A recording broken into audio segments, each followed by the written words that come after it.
Bueno, segundo bloque de este Magazine del verano. Enseguida va a estar con nosotros Tamalis Báez, contándonos acerca de su carrera. Actualmente está estudiando para profesorado de inglés en el Instituto Montoya y paralelamente despliega todo su talento artístico. Recordemos que el año pasado también hizo su presentación en la Fiesta Nacional de la Orquídea y Provincial de la Flor. Después de 2 años sin haber tenido nuestra fiesta, hace su presentación en un marco de mucha gente. Así que bueno, va a estar interesante poder hablar con ella y escucharla, por supuesto.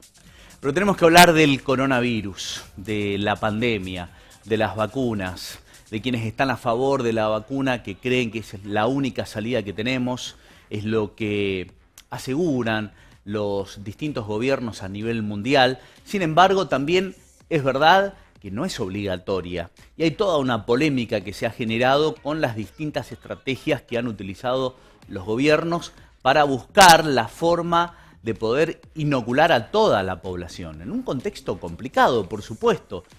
Más aún en estos tiempos donde uno accede muchas veces a información que no tiene un fundamento, no tiene una estructura, no tiene referentes, pero sin embargo está ahí disponible y son muchos quienes adoptan esa información y se basan en una información que quizás es falsa para establecer una postura, sin nutrirse de más versiones o sin leer más, sin estudiar más al respecto. Y sé que muchas veces es complicado, por lo general uno espera que el médico le dé el visto bueno para vacunarse, más aún si tenemos niños, le preguntamos al pediatra qué piensan al respecto. Siempre nos hace ruido alguna información que nos llega de que la vacuna le hizo muy mal a determinada persona.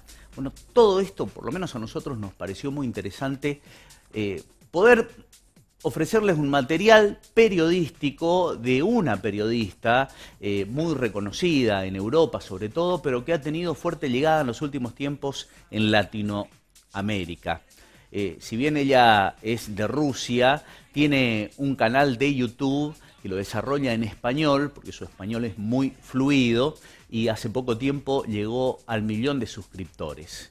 Tiene una mirada bastante objetiva de la situación porque entiende que hay dos posturas bien marcadas, pero trata de brindar información histórica desde el inicio de esta polémica que se dio con el origen de las vacunas y quienes inmediatamente cuestionaron a la vacuna como un medicamento efectivo.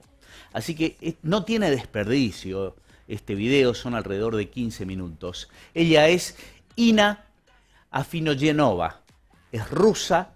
Así que presten atención si la quieren seguir. Su canal de YouTube se denomina Ahí Les Va. Y tiene muchos trabajos periodísticos muy interesantes, dinámicos sobre todo y sencillos. Así que compartimos este informe y usted después saque sus propias conclusiones de acuerdo a las posturas bien encontradas que se dan, por lo menos en el país, los pro vacunas y los antivacunas, en un contexto de pandemia donde se asegura que la vacuna es la única salida para superar al coronavirus. Hasta hace no tanto el debate entre pro vacunas y antivacunas era un tema que pasaba relativamente desapercibido, pero en los últimos 20 años fue aumentando en intensidad y tras la irrupción de la pandemia de coronavirus se ha convertido en el centro de polémicas científicas y políticas en todo el mundo. En este video nos detendremos a analizar las vacunas y la creciente tendencia que se opone a ellas. ¿El movimiento antivacunas es un fenómeno surgido de Internet? ¿Las vacunas causan autismo? ¿Ya no son necesarias? ¿Qué papel juegan las grandes farmacéuticas en todo esto? En los próximos minutos verán que, como en casi todo, hay varios matices entre los blancos y los negros, pero ojo, eso no significa que este tema esté ni remotamente cerca de un gris promedio. Ahí les va.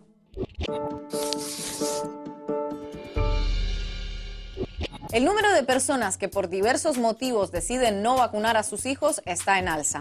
Aunque todavía la gran mayoría en el mundo piensa que es importante que los niños sean vacunados, la desconfianza aumenta. En varias naciones europeas, más del 20% de la población las considera inseguras. La desconfianza es mayor en rentas altas, mientras que las clases populares son más propensas a vacunar a sus hijos. Un estudio de 2015 en California reveló que la proporción de padres que decidían no vacunar a sus hijos por creencias personales era el doble en los jardines de infancia privados que en los públicos. En Estados Unidos, el riesgo de contagio de enfermedades en comunidades adineradas es mayor que en las de rentas bajas. A nivel mundial, los casos de sarampión aumentaron en un 300% en los primeros 3 meses de 2019 en comparación con el mismo periodo en 2018. 110,000 personas murieron a consecuencia de esa enfermedad en 2017, un incremento del 30% respecto al año anterior. ¿Tiene algo que ver en todo esto el auge en Internet de webs y perfiles que apoyan teorías que se oponen a la vacunación? Aunque los movimientos antivacunas pueden parecernos un fenómeno relativamente reciente, lo cierto es que tienen bastante tiempo, prácticamente tanto como la forma moderna de las vacunas, por ser más exactos. Los chinos fueron los primeros en descubrir una forma temprana de vacunación en el siglo X. El método consistía en exponer personas sanas a tejidos o secreciones de enfermos, pero cuando la enfermedad menguaba con el objetivo de que la infección fuera menos grave. Como imaginarán, tratándose de un milenio atrás, cuando ni se conocía la existencia de los virus y el método médico se basaba fundamentalmente en la tradición oral y el ensayo y error, en bastantes ocasiones no salía bien. De hecho, tardaría siglos en sistematizarse científicamente. En 1796, campesinos ingleses contaron al médico rural Edward Jenner cómo muchas ordeñadoras de vacas contraían la viruela bovina poco grave en humanos, pero raramente se contagiaban con la forma más letal de la enfermedad. Los granjeros creían que de alguna manera la variante bovina protegía de la grave, que mataba en torno al 30% de las personas que la contraían. Y no estaban equivocados. Entonces, Jenner infectó a un niño sano de 8 años con muestras de pústulas de la mano de una ordeñadora infectada por el virus de la viruela bovina. Una vez que el niño se recuperó de esa forma leve de la enfermedad, el médico lo expuso a la viruela mortal, pero el chico no desarrolló la enfermedad. La viruela de vaca, es decir, vacuna, lo había hecho inmune. Aunque Jenner no fue el primero en aplicar ese método en Europa, fue el pionero en describirlo científicamente y publicarlo. El fundamento era el mismo que el de los precursores chinos de 8 siglos atrás, que nuestro sistema inmune se enfrentara a una variedad atontada del virus en lugar de la peligrosa, para que cuando se encontrara frente a la peligrosa ya estuviera entrenado. Una lógica que sigue siendo el centro de toda vacuna en la actualidad. Pero el aporte de Jenner a la ciencia médica y la salud ciudadana no tardó en encontrar detractores. Miles de personas salieron a las calles en oposición a la inmunización contra la viruela, basándose en rumores de muertes de niños después de la vacunación o el supuesto riesgo de contraer otras enfermedades, como la sífilis, durante el procedimiento. En 1866 nace la Liga Nacional Antivacunación en Reino Unido, que pedía revocar las leyes de vacunación, la maldición de nuestra nación, y aseguraba que era mejor celda de prisión que bebé envenenado. Aunque los movimientos antivacunas siguieron activos en las décadas siguientes y se extendieron por todo el mundo, nunca consiguieron un impacto significativo, en gran parte por el innegable beneficio que supusieron las vacunas para la vida cotidiana de la gente. Solo durante el siglo XX, la viruela mató a 300 millones de personas en todo el mundo. Pero gracias a un gran esfuerzo internacional en el que la vacuna jugó un rol principal, en 1980 se logró erradicar de manera definitiva una devastadora enfermedad con 3 milenios de existencia. El sarampión mataba a unos 2,6 millones de personas cada año, hasta que este número se redujo un 80% gracias a las campañas de vacunación masiva que comenzaron en la década de 1960. Entonces, con la contundencia y relativa cercanía en el tiempo de estos datos, ¿cómo es posible que los movimientos antivacuna, en lugar de menguar, hayan ganado fuerza en los últimos 30 años? Aunque para algunos defensores de las vacunas a veces puede ser tentador reducir el problema a afirmar que los antivacunas son todos unos ignorantes descerebrados y la única solución es vacunarlos a la fuerza si es necesario, lo cierto es que el asunto es mucho más complejo. Y como en todo tema en el que la ciencia te respalda, lo peor que puede hacerse es perder la paciencia. Cuando el siglo XX agonizaba y parecía que los movimientos antivacunas nunca pasarían de ser una corriente anecdótica y ultraminoritaria, en 1998 la prestigiosa revista científica The Lancet publicó un estudio del médico gastroenterólogo Andrew Wakefield, en el que afirmaba haber encontrado conexiones entre la vacuna triple contra el sarampión, paperas y la rubeola, MMR, y la enfermedad inflamatoria intestinal, que a su vez podría desempeñar un papel en trastornos de espectro autista. El estudio estaba basado en apenas 8 niños. Otros colegas demostraron sus numerosas fallas metodológicas y a consecuencia la revista retiró el artículo, pero después de ser ampliamente difundido. La publicación de estudios en este tipo de revistas para que sean revisadas por otros científicos y así ponerla a prueba y establecer si las conclusiones son correctas o no es algo habitual, como fue en este caso. Sin embargo, al contrario que otros casos, Wakefield se tomó el rechazo de sus colegas como una gigantesca conspiración en su contra y emprendió una cruzada antivacunación que todavía lidera. A raíz de su artículo se dispararon los casos de sarampión y paperas en varios países por la caída en las vacunaciones, lo que dejó como saldo varias personas con daños permanentes e incluso algunos fallecidos. Pocos años después, Wakefield terminó perdiendo su licencia médica y no goza del más mínimo crédito entre la comunidad científica. Pero el mito de que las vacunas causan autismo quedó instaurado en muchas personas y como buen mito se niega a extinguirse. Aunque no sea siempre autismo o sífilis en su versión de 1866, uno de los argumentos más repetidos por las antivacunas son los riesgos asociados al proceso de vacunación. Los efectos secundarios graves de las vacunas, como alergias o convulsiones, son muy raros, por no hablar de los fatales, pero no puede negarse que ocurren. Es algo que está intrínsecamente ligado a cualquier intervención médica. Ninguna está completamente libre de riesgos. Lo que prima en esos casos es la relación riesgo-beneficio. Cuando tomas un medicamento, el que sea, existe un riesgo de que te provoque algún daño, pero estadísticamente las posibilidades de que te alivie o cure la dolencia para la que fue diseñado son inmensamente mayores. Algo que no solo aplica en las medicinas, sino en casi cualquier ámbito de la vida. Cuando viajas en avión, existe el riesgo de que se estrelle y mueras, pero lo más probable, estadísticamente, es que llegues sano a tu destino deseado. Cuando sacas a pasear a tu perro, existe el riesgo de que te caiga un bloque de hormigón encima y te aplaste, pero lo más probable es regresar a casa felices y relajados, tanto tú como tu mascota. Y no sigo con ejemplos así no porque no haya, sino porque van a decir que ya parezco ave de mal agüero. Otra explicación al fenómeno antivacunas es que las vacunas murieron de éxito, es decir, como las vacunas logran minimizar la propagación de enfermedades terribles, algunas personas dejan de creer que esas enfermedades realmente existan, porque las sienten como algo más propio de sus bisabuelos o de países tan alejados y empobrecidos que a ellos no va a afectarlos. Aunque esa lógica es un poco como decir, desde que pusieron semáforos en el pueblo hace 10 años ya no se producen más choques, entonces ¿para qué seguir usando los semáforos? Muchas personas prefieren no arriesgarse a efectos secundarios por vacunarse contra una enfermedad que sienten que no enfrentarán jamás en la vida. Sin embargo, ocurre que para ser efectivas, las vacunas necesitan que grandes porcentajes de la población estén vacunados, porque esa es la manera de cortarle las vías de paso a ciertas enfermedades contagiosas. Cuando un virus entra en una habitación con 10 personas y todas están vacunadas, de ahí no pasa. Pero si alguna de esas 10 no está vacunada, es posible que se contagie y lo pase a la siguiente, y de ahí otro no vacunado a la siguiente, etc. Entonces, cuando se vacuna a una persona, no solo se está protegiendo a esa persona, sino a otras que aún no se hayan vacunado o que por motivos de salud o edad no puedan vacunarse, lo que se conoce como inmunidad de rebaño.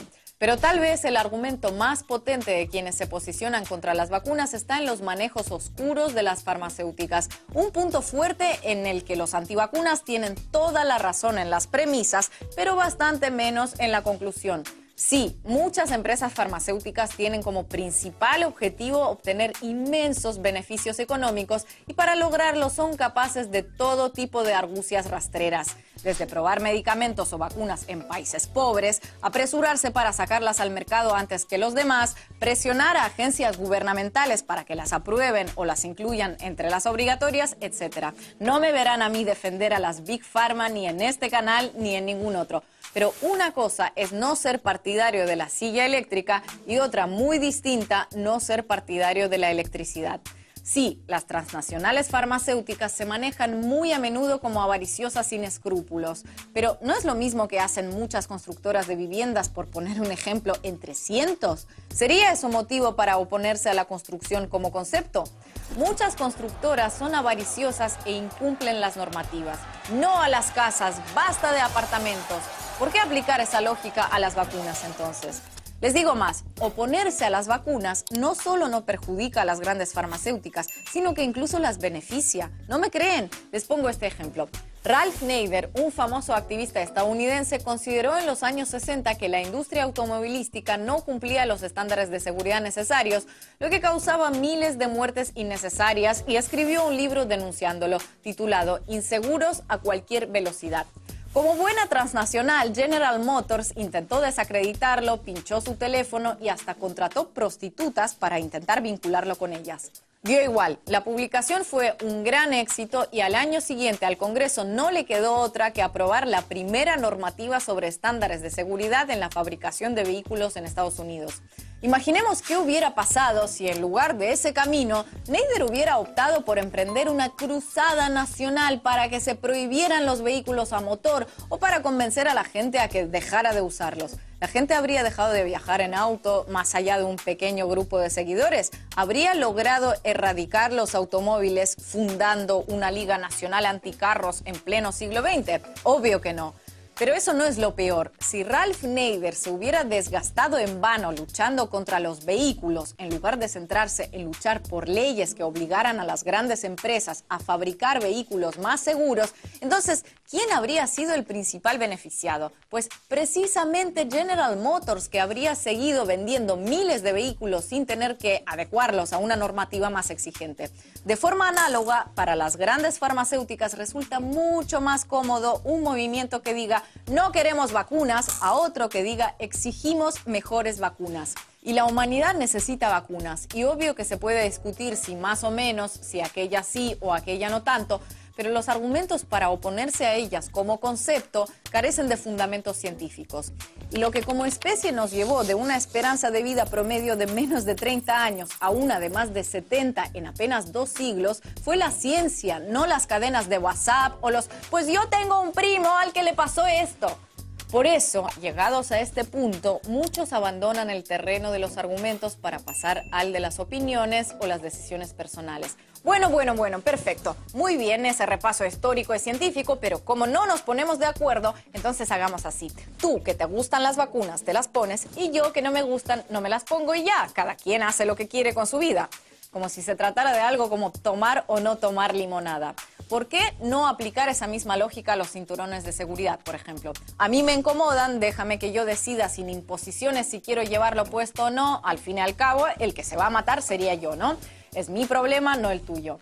No suena muy distinto, ¿no? Sin embargo, el cinturón de seguridad es obligatorio y no una decisión individual que cada quien puede tomar según sus creencias y preferencias, entre otras cosas, porque en un choque grave, quien no lleva el cinturón ajustado no solo se perjudica a sí mismo, también perjudica a quien tendrá que hacerse cargo de él por una posible incapacidad, sea el Estado o sus familiares. Incluso podría costarle la vida a otras personas en el mismo instante del accidente, a las que no podrá asistir o rescatar, por tener la cabeza incrustada en el volante.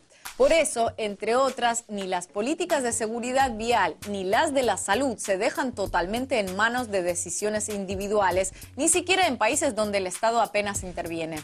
Si llegaron hasta acá, los felicito por la paciencia. Este tipo de videos no suelen reportarnos grandes alegrías, porque muchas personas directamente no los miran por lo largo o porque ya tienen una opinión formada tanto a favor como en contra.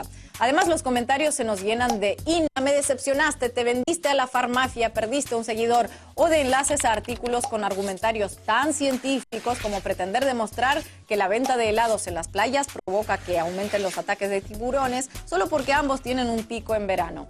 Pero sentimos que cuando todavía estamos en medio de la primera gran pandemia desde 1918, había que dedicarle un extra de tiempo y profundidad a un tema del que depende en buena medida la salud y las vidas de millones de personas en los próximos años. Así que gracias por verlo, por compartirlo y sobre todo por estar ahí. Bueno, Ina Finoyenova, esta periodista rusa, ahí les va, es el nombre de su canal en YouTube, por si les interesa. Hay muchos más trabajos que son realmente agradables, bien llevados y nos permiten ilustrar un poco nuestra realidad, en este caso sobre las vacunas. Me parece que hay bastante información como para comprender lo que ha pasado, lo que está pasando. Bueno, compartimos una pausa, enseguida con nosotros en el bloque Talentos, Tamalis Báez, enseguida volvemos.